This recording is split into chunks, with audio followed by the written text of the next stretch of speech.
Hayward Podworks. 100 shows, one vision. Our sources explain it all. For more information on upcoming shows or to suggest shows, email brianhayward2026@gmail.com. And now let's get into our show. Hayward Podworks is vision, deep dives into any topic. Welcome back to the Deep Dive. Today, our mission is to cut through all the noise, all the advice about getting things done, and really distill it into something you can actually use. We are definitely diving into a big one today. We are. We're tackling optimal productivity and, time management. It's this huge concept that everyone from solo entrepreneurs to massive companies pours capital into. And at its simplest, productivity is just how much can you get done in a certain amount of time? Right. But you told me before we started that that's where most people get it wrong. It is. That's the very first hurdle. If you're listening right now and you think that being more productive means you have to somehow wrestle the clock into submission, you're starting from a place that's, just not true. Okay, so let's unpack that. Our sources are all pretty clear on this. They say time management is a total misnomer. Why? Because you can't manage time. It's immutable. It doesn't care about you. Whether you're a CEO or just starting out, you get 24 hours. That's it. And once they're gone, they're gone. They're gone. So the reality is you're not managing time. You are managing yourself. You're managing your discipline, your tasks, and maybe the most critical part, you're managing expectations and interruptions. So the goal isn't to magically create a 27-hour day. It's about gaining agency over the choices we make inside those 24 hours. That feels like a big shift in focus. It's a huge shift.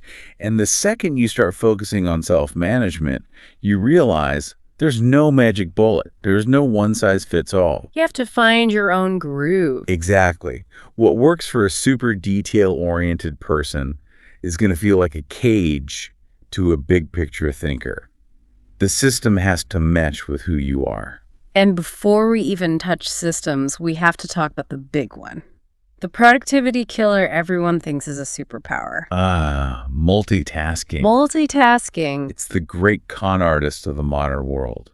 It gives you this satisfying feeling, this little hit of dopamine because you feel so busy. But you're not actually getting more done. No. The human brain doesn't truly multitask.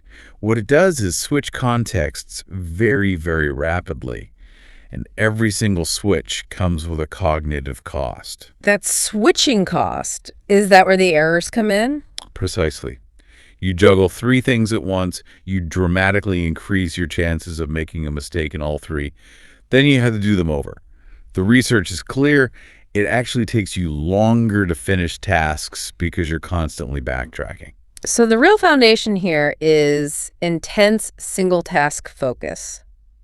With breaks. With recovery, yes. Yeah. So if we're going to focus on one thing, we have to be absolutely sure it's the right thing. Which brings us to effectiveness versus efficiency. These two words, they get used interchangeably all the time, but understanding the differences, it's everything. It is the holy grail. Let's just define them nice and clean. Effectiveness is doing the right things. It's result-oriented. It's about aligning what you're doing with your main goal. Okay, like if my goal is to build the world's fastest car, an effective task is running wind tunnel tests. Perfect example. And efficiency, that's about doing things right. It's task-oriented. It's about using the least amount of resources and time to get a job done. So for the car, that would be automating the production line to stamp outdoors faster than a competitor? Exactly. And the danger zone, the place where companies die, is when you are incredibly efficient. Yeah. But completely ineffective. Building the wrong product perfectly. The fastest way to failure. You've wasted all your time and resources on something that just didn't matter. This is why you must always prioritize effectiveness over efficiency. Effectiveness is the what. Efficiency is the how. Yes. Yeah. But people don't do that, do they? No, they don't. And I think I know why. Big picture strategic thinking, figuring out the what is hard. It's intimidating. It's so much easier to focus on optimizing your email inbox. Right. It's an easy win. It feels productive. It's a psychological trap. Efficiency gives you those quick, satisfying hits. But if the tasks you're perfecting don't move you towards your ultimate goal, it's just a beautiful waste of time. You have to clarify the big picture first. Which is the perfect segue. If you're going on a trip, you need a destination, you need a vision. And then you need a roadmap, which are your goals. Vision has to be the starting point. Yeah. And it needs to be specific. Tangible, I want to be wealthy, is just a dream. But I want to be financially free by age 30 with a passive income of $15,000 a month, working only 30 hours a week. That's a destination. That clarity gives you direction. It gives you motivation when things get tough. And the goals are what turn that glorious daydream, as one source put it, into something you could actually hit. They're the milestones, the quantifiable targets. And for that, we need a solid framework. Most of us have heard of SMART goals, right? Specific, measurable, achievable, relevant, time-bound, sure. But our sources add two crucial letters at the end, E and R, for SMARTER approach. Okay, evaluate and revise. Why are those so important? Because most people set their goals in January and then don't look at them again until December. And that's a huge mistake. The world changes in a year. The world changes in a week. Evaluate means you are constantly checking in. Do these goals still make sense? Do they fit my circumstances? And if they don't, you have to be willing to revise them. Chasing an irrelevant goal is just as bad as having no goal at all. So you have to be nimble. But, okay, you have the vision, you have the SMARTER goals, the map is there. But the sources all say desire without hustle is the #1 reason people fail. The hustle is non-negotiable. And that hustle needs a concrete action plan. Step 1, make sure it's the right plan for you. Meaning it fits your personality. Exactly. If you're a big picture person, a plan with 1,000 tiny details will paralyze you. If you're detail-oriented, a vague plan will feel overwhelming. You have to tailor it. Then you have to allocate the time. Be specific about the when and where. And this next one, for me, is absolutely non-negotiable. Keep a journal. Take notes. Your memory is a leaky bucket. You have to record everything, your ideas, your inspirations, your failures, what you learned in one place. And once you've done the work, you have to reflect. Run the tapes again. A few minutes every day. Maybe an hour a weekend a year. That's how you compound your growth, which leads to the final, most important step. Act on it. Act on it.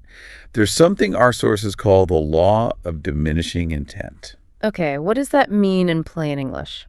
It means that powerful jolt of emotion you get when you have a great idea, that desire, it fades. It diminishes over time. If you wait a week to start, your motivation will be a fraction of what it was on day one. So you have to capture that lightning in a bottle. You have to translate that emotion into disciplined activity immediately before the feeling fades. And that kind of disciplined action requires energy. Which brings us to the 4 pillars: body, emotions, mind, and spirit. Because if you're running on empty, the best plan in the world doesn't matter. Let's start with the body. We all know about nutrition, exercise, sleep. But the example of Wachovia VP Gary Farrow is so specific and so good. He focused on his blood sugar, right? He focused specifically on stabilizing his glucose levels. He added cardio, he got more sleep, sure, but the big change was shifting from 2 large meals a day to small, regular meals every 3 hours. Every 3 hours. Why? Because it eliminated those huge energy spikes and the dreaded afternoon crash that follows. He had sustained high energy all day instead of hitting a wall at 2 p.m. He also understood his ultradian rhythms. Those are the 90 to 120-minute cycles where your focus just naturally drops off. Right. You get restless, you start yawning. Yeah. Your body is telling you it needs a quick break. Most of us just power through it with more coffee. And our performance tanks. Exactly. High performers recognize that rhythm. They take a 5-minute walk, they stretch, and that little bit of recovery dramatically boosts their performance over the whole day. Okay, pillar 2. Emotions, negative feelings, anxiety, frustration. They just drain your energy. So how do you stop that internal fight or flight response? You need rituals. Simple ones. The first is called buying time. You feel stressed. Take 10 seconds, deep abdominal breaths. It interrupts the physiological reaction. The other is expressing appreciation. That seems... It's incredibly high yield. It shifts your focus outward. It benefits you. It benefits the person you're appreciating. It creates this positive emotional loop. And I love this idea of the 3 lenses for rewriting your internal story. This is huge. When you feel like a victim, you could change the narrative, the reverse lens. What would someone else say about this situation? The long lens. How much will this matter in 5 years? Usually it shrinks the problem right down. And the wide lens. The wide lens asks, what can I learn from this? How can I improve? It turns a setback into a lesson. So powerful. Okay, pillar 3 is the mind. We know multitasking is a trap, so how do we actually enforce that focus? You use what we just talked about, ultradian sprints. Go all in for 90 minutes, then take a real break. The example of another Wachovia VP, Dan Cluna, is perfect. He would physically remove himself He'd book a conference room just to do reports. to guarantee concentration. And he stopped being a slave to his inbox. He implemented that email batching technique. Right, so instead of constant interruptions, he'd set aside, say, 45 minutes to just power through emails. And he actually cleared his inbox faster that way. No more constant context switching. Finally, the spirit. This is where the deepest energy comes from. Absolutely. When your daily work is aligned with your core values, your purpose, you tap into this incredible reserve of perseverance. You need to build a life that actually fuels your work instead of draining you. That consistent energy is the perfect foundation for the actual hacks and strategies we saw from so many world leaders. Let's start with their approach to decision-making and strategy. Okay, Jeff Bezos is famous for this. He uses what he calls two-way door decisions for things that are reversible. But the most radical idea is his 70% rule. The 70% rule. You make a decision when you have 70% of the information you wish you had. That sounds crazy fast, doesn't it? It sounds reckless. But his logic is that if you wait for 90%, you're already being too slow. The cost of delay is worse than the risk of being slightly wrong. He'd rather act, see the outcome, and then course correct if needed. And he combines that with disagree and commit. Right. Which basically means once a decision is made, the whole team commits 100%, even if they argued against it. No more passive-aggressive foot dragging. It just stops the endless debate.